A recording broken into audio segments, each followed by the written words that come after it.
Hey y'all, today I'm back with another Call of Duty mobile weapon review. As you can see in the title, in this video I'll be covering the brand new HVK-30. I'll pretty much just be looking at what attachments you should be using with this gun, how it stacks up compared to other weapons, what ranges you should use it at, and overall just whether I would use it or not. Before I go on any further though, I'd just like to say a huge thank you guys.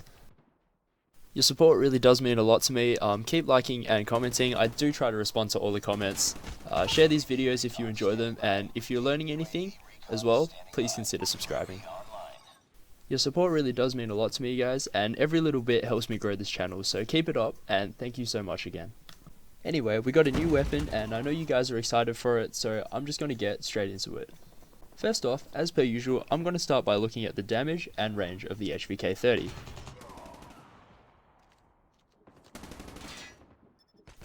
This gun takes 5 shots to kill up close, which is the same as the current Type 25, and it's more shots than you would need with the AK-47, LK-24, or of course the ASM-10.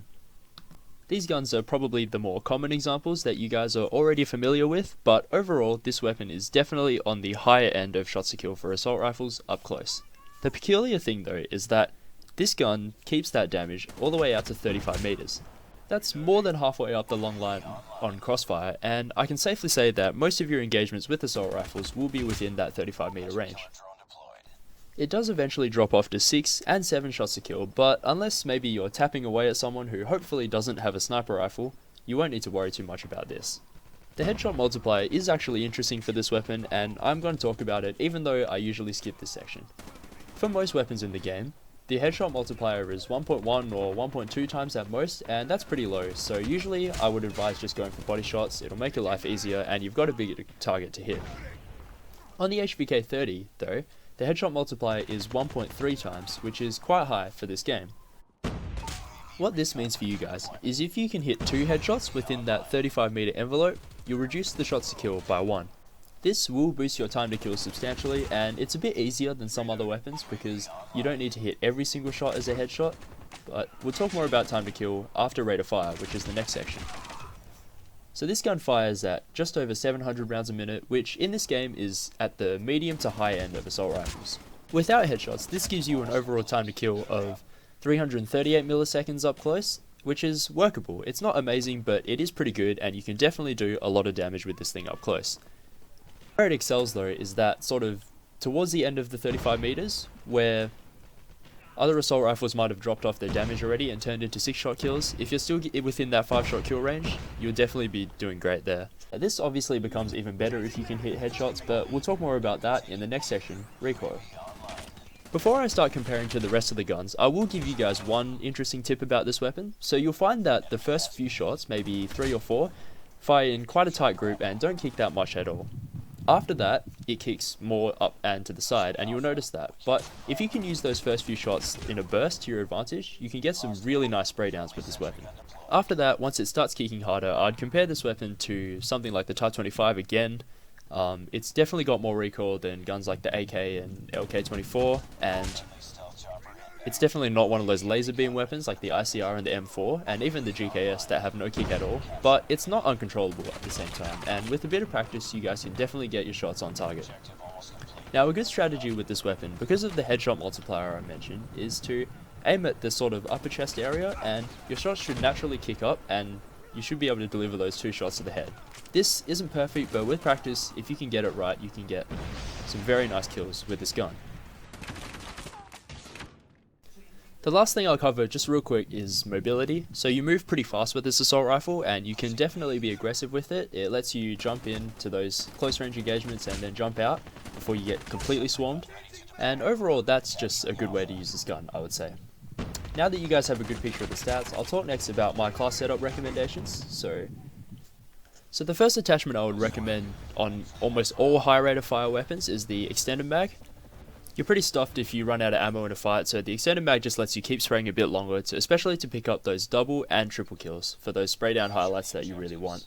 Extended mags is also a very forgiving attachment, and it lets you miss more shots without being punished. For the second attachment, I definitely recommend quick draw. You want to be able to ADS and start shooting at people as soon as possible, and any boost to that is always welcome, so that's pretty much a standard pick on most of my weapons.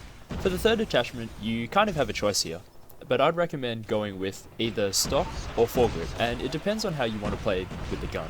In the next section, which is how you should play with this gun, or what sort of range you should be using it at, I'll talk more about which attachment you might want to choose. So overall, I consider there are two main ways to play with this weapon. So the first one is to be really aggressive, to get up in people's faces and just spray them down, use that high rate of fire to your advantage. If you're going this way, I would definitely recommend stock, because it lets you pre-aim and still be moving around faster, or strafing while you get in someone's face, and that's so you can dodge their shots and hopefully win the fight. At this sort of range, you probably won't need foregrip as much, because as I mentioned earlier, that first grouping of shots is quite tight, and usually you've probably killed them anyway after that, so you can definitely run with stock for this, or you can even pick the laser if you're going to be point blanking people, but that's probably a bit too close for this weapon, since its point blank damage isn't too special. If you're going to be using this in more mid-range fights, so let's say that sort of 20 to 35 meter range I was talking about before, and you want to use this weapon's range to your advantage, then I'd recommend foregrip, because you might miss more shots, and to control your spray, you can get foregrip to help you land more shots on target. One other little bonus advantage of foregrip is that it can help you hit those headshots, which can be so important with this weapon. So overall, I have a slight preference for foregrip, but I've seen other videos that recommend stock, and that's perfectly fine as well. It really is up to you. Overall, I would say this is a pretty viable gun. It's not in the absolute top tier, but it can definitely be used with success in ranked. One thing to note though is that if you're confident at hitting headshots, you should definitely give this a shot. I think you'll do great with this. Personally, that's not for me. I'm more of a body shot person, so you won't see me running this weapon all the time, although I do like it and it does suit my playstyle. If any of you guys played Black Ops 3, this gun was in that game, and it is kind of similar in a lot of ways, which is a nice little throwback. Anyway, if you've made it this far, that's all I've got for you for today. Thanks so much for watching, guys. If you enjoyed, or if you learned anything, please leave a like or comment, subscribe, and share. Thank you guys so much again. I'll see you in the next one. Reloading! Cover me!